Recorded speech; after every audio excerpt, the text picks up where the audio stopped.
एबे आमे मेन कपड़ा ऊपर अस्त्र कपड़ा रखी काटिदबा। तो आपण मानकु जदि भी 32 साइज रो प्रिंसेस कट रो कोठी भी डाउट रहला मते मेसेज करि परिबे, मु क्लियर करबी। देखंतु फास्ट मु एटे लंबा नै थिली, लंबा हमर जेते कि थिबो बैक पार्ट रे हमर 1 इंच ऐड करिवा, किंतु फ्रंट पार्ट रे हमर 1.5 इंच ऐड करिवा, जोटा कि हमर जेतेबे जॉइंट कर दबो फ्रंट आउ बैक हमर पूरा इक्वल आसीबो, समान आसीबो, छोट बड़ आसीबोनी। तो जानि पइले लंबो आ कांधटा जदि डीप नेक करिवे तो कांध जेते कि थिबो डिवाइड करिकि 1 इंच 1.5 इंच माइनस कर देबे।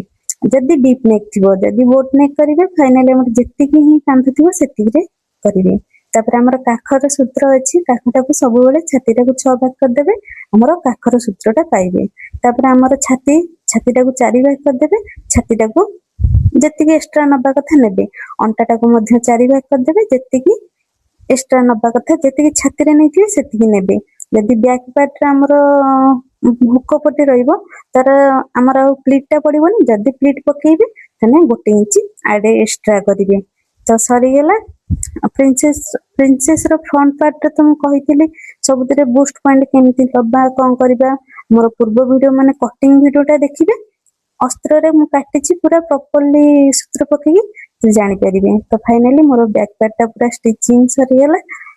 तापर आमे हातर स्टिचिंग टा मु आपन मानको देखिबी, केमिति हातटा हमर जदि छोट हेतिबो ताको केमति हमें साइज करिबा।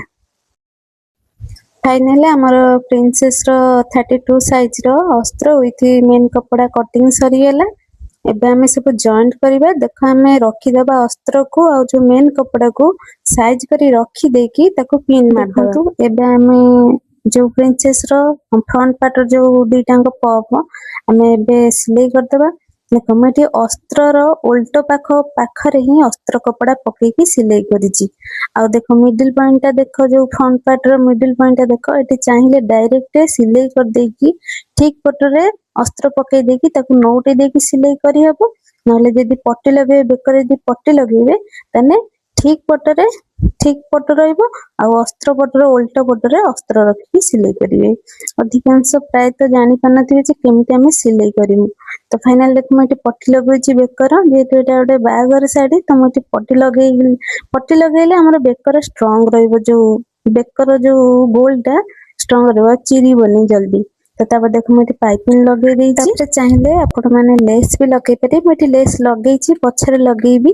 तो चलंतु एबे पाइपिंग केमति लगेबा, हमर जो पप रो पाइपिंग ता केमति लगे देखो मैं केमति लगौछि। फास्ट सिलाई सब सरी जाइछि। देखो हमर जो कपड़ा अछि, कपड़ा साइड आडू को पाइपिंग ता रहइबो, जो मुंडो पटटा कपड़ा रो पट आडू को रहइबो। देखो मैं रखी देकी ताकू साइज करी सिलाई कर देली। हमर जो फांका पट आडू को रहइबो नै, सिलाई कर साइला परे हमर जो पपटा नै आसीबे। जदि साइज करी सिलाई करिथिबे अस्त्र छोट बड़ हेइ नथिबो, कड़ साइड रो सिलाईटा यदि छोट बड़ हेइ नथिबो ठीक थिबो तने डायरेक्ट सिलाई पॉइंट को नेकी मुड़ी देकी लगे देबे। जदि टिके छोट बड़ थिबो देखो खड़ी रे चिन्ह दे देबे, हाफ इंच रो खड़ी रे चिन्ह दे देबे, जोटा कि खड़ी सीधा रे ही स्टिचिंग ता जीवो। आउ माने असुविधा हबनी जे छोट बड़ हबनी। जदि सिलाई ठीक थिबो ताले डायरेक्ट सिलाई करिवे, जदि सिलाई छोट बड़ हेगी थिबो तने खड़ी रे हाफ इंच रे चिन्ह दे देकी कर देबे। देखो तापर मु मोड़ी देली, मोड़ी देकी लगे देली, तो पूरा इजी रे ही सिलाई करी हबो।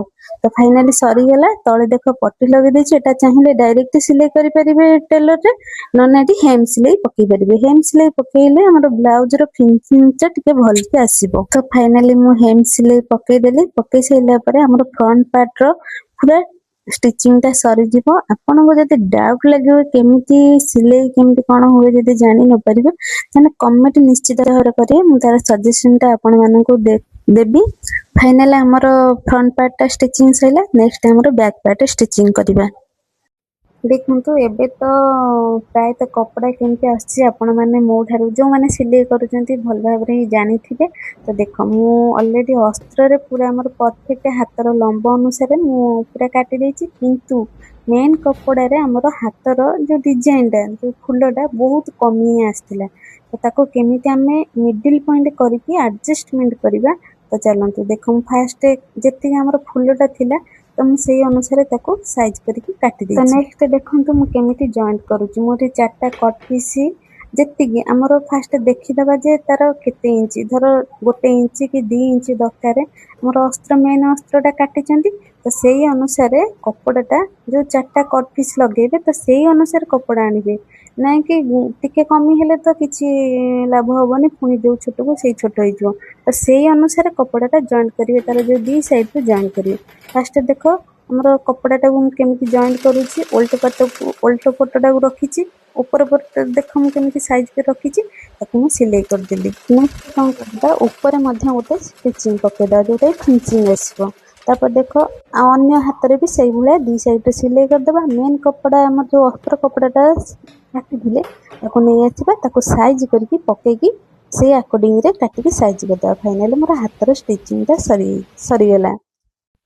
ତ ଫାଇନାଲି ମୋ ଶାଢ଼ୀ ସହିତ ବ୍ଲାଉଜଟା ଆପଣମାନଙ୍କୁ ଦେଖେଇ ଦଉଛି। ଯଦି ଭିଡ଼ିଓ ଭଲ ଲାଗେ ନିଶ୍ଚିତ ଭାବରେ ଲାଇକ୍, ସେୟାର, କମେଣ୍ଟ କରିଦେବେ। ଆମ ଚ୍ୟାନେଲକୁ ସବସ୍କ୍ରାଇବ କରିଦେବେ। ଆଉ ଇନଷ୍ଟା ଆଉ ଫେସବୁକ୍ ଦେଖୁଛନ୍ତି ଯଦି ଫଲୋ କରିଦେବେ। ଇଏ ଥିଲା ଶାଢ଼ୀ, ଏଇଟା ଆମର ବ୍ଲାଉଜ।